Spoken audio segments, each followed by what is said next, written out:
Well, it's been interesting bringing elephants back. We knew that a lot of the vegetation, a lot of the trees would be fed on by the elephants. We knew they'd be destructive. When we got the elephants, we worked out that we could probably accommodate a herd of about 10 elephants. That's with full capacity with all the other species as well on the property. The biggest problem with an elephant herd increasing on your property is the just consumption of vegetation. They'll just start eating a lot more, and that'll leave less vegetation behind for the other animals. So you can't allow the herd to get too big. You've got to stop it at a certain number. We need to be here to stop the scale from tipping and the natural environment to actually get harmed, or harming itself really.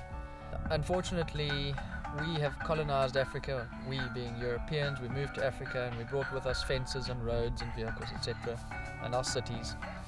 And we have stopped the natural migratory routes of all animals, including the elephants. And we've fenced them in, and we've allowed them to breed up to numbers which are not good enough for the vegetation and the rest of the animals, meaning that there are too many elephants eating too much bush, and it's going to become a desert. There's not going to be anything left for the animals, not just the elephants, but everything else. If it became a big problem and the herd was breeding really quickly and going up to 20, then we would probably sell a subdivision of the family. You can sell elephants and relocate them, but that's with smaller groups, it's easy to be done. But now we're talking of thousands of elephants that need to be moved. And the most viable and financially viable option is culling.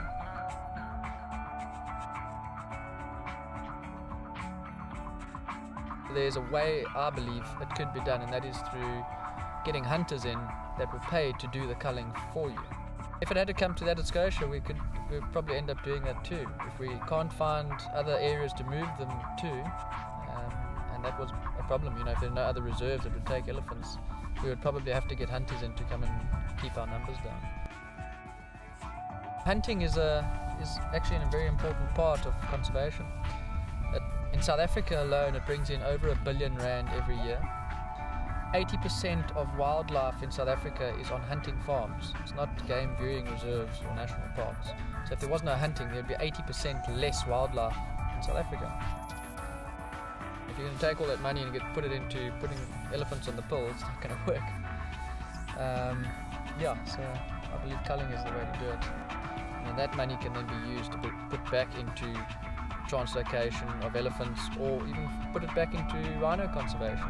And as humans, we've become too attached to the elephants. We see them almost as humans ourselves. They've got emotion that we can pick up on, and they're caring, etc., etc. But it's extremely important for us to manage, almost to play God, and to intervene, to look after all those different species. They're not going to be able to look after themselves.